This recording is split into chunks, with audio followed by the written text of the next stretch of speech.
अस्सलाम वालेकुम दोस्तों, की हाल है? ठीक हो तो वैसे ठीक है। तुसी वेने पे मेरा यूट्यूब चैनल वेला रही थे आज दा बड़ा ही एक प्यारा सीन है। पहले तो लोग दोस्त भाई कमेंट ये दसो कि मेरी मुच्छां कैसियां ने, ठीक ने?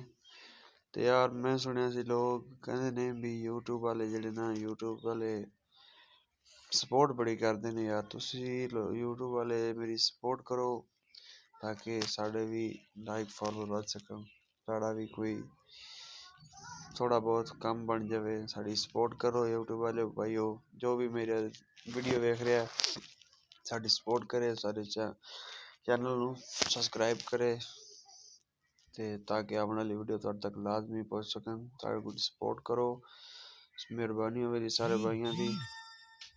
और कोई वो नहीं है, बस साड़ी सपोर्ट करो बस।